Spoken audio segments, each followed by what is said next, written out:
O mestre Liu Tzu disse: comparado com o céu e a terra, o homem é como o inseto chamado efêmera. Mas comparado com o grande sentido, céu e terra não são mais do que uma bolha de ar e uma sombra. Só o espírito originário e o verdadeiro ser vencem tempo e espaço. A força da semente, tal como o céu e a terra, está submetida à caducidade. Mas o espírito originário ultrapassa as diferenças polares. Dele deriva a existência do céu e da terra. Se os discípulos conseguirem alcançar o espírito originário, vencem as oposições polares de luz e obscuridade, e não permanecem mais nos três mundos. No entanto, só quem olhou o ser em sua face originária é capaz disto. Quando os homens se desprendem do corpo materno, o espírito originário mora na polegada quadrada entre os dois olhos, e o espírito consciente abaixo no coração. Este coração de carne embaixo tem a forma de um grande pêssego. Ele é encoberto pelas asas do pulmão, sustentado pelo fígado e servido pelas vísceras. Este coração depende do mundo exterior. Quando não nos alimentamos, mesmo que só por um dia, ele sente desconforto. Ouvindo algo de assustador, palpita. Se forem palavras que despertam a ira, se contrai. Ao confrontar-se com a morte, se entristece.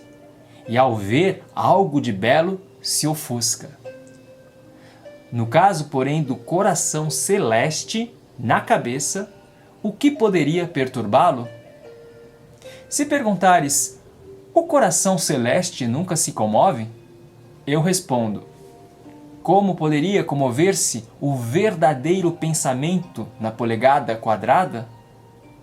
Se isto ocorresse, não seria bom.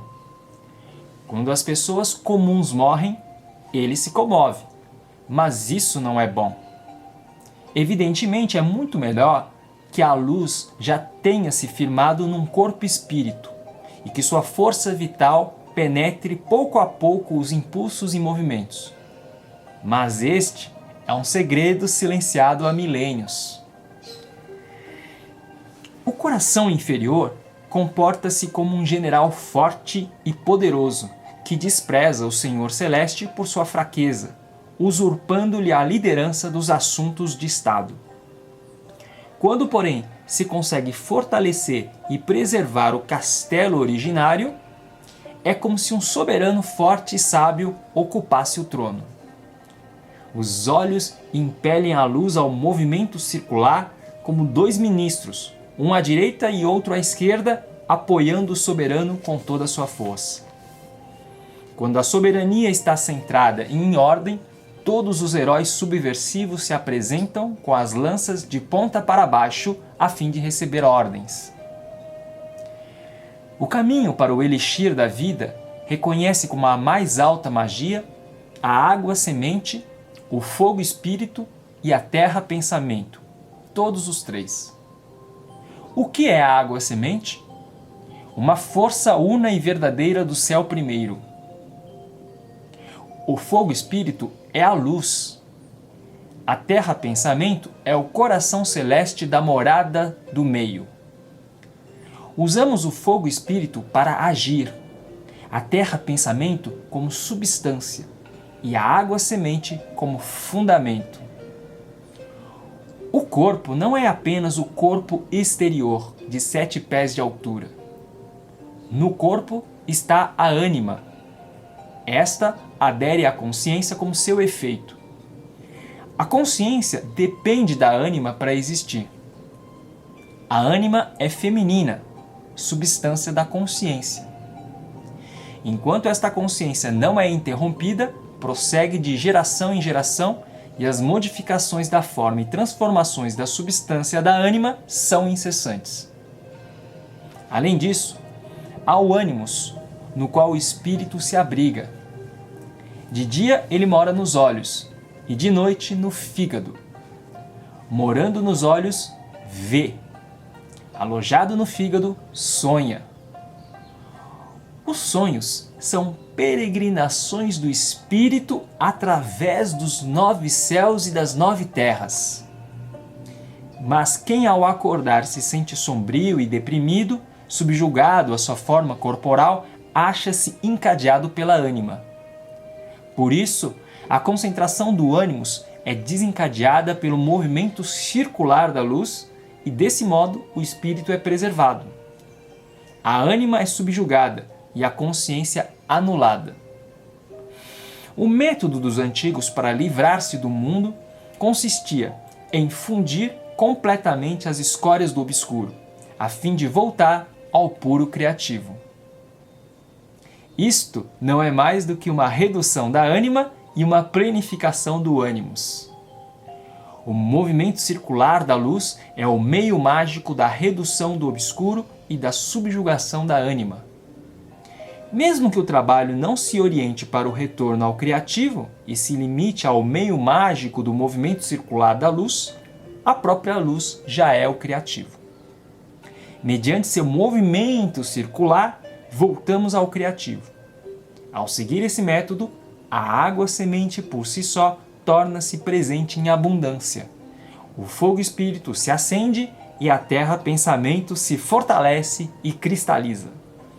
Então, se realiza a gestação do fruto santo. O escaravelho empurra sua bolota de esterco, e desta surge a vida, como o efeito do trabalho indiviso de sua concentração espiritual. Se do mero esterco pode nascer um embrião, abandonando as cascas, quanto mais nasceria da morada do nosso coração celeste, ao concentrarmos nele nosso espírito? Acaso não pode gerar um corpo? Quando o único ser verdadeiro e atuante mergulha na morada do criativo, divide-se em ânimos e ânima. O ânimos reside no coração celeste. Sua natureza é a da luz. Ele é a força do leve e do puro. Foi isto que recebemos do grande vazio, que é um só com o começo originário. A natureza da ânima é a do obscuro. Ela é a força do pesado e do turvo, estando presa ao coração corpóreo e carnal. O ânimos ama a vida. A ânima procura a morte. Todos os prazeres sensuais e acessos coléricos são efeitos da ânima, que é o espírito consciente que se alimenta do sangue depois da morte. Durante a vida, ele sofre uma grande necessidade. O obscuro volta ao obscuro e as coisas se atraem segundo sua espécie. O discípulo sabe destilar completamente a ânima obscura até transformar-se em pura luz.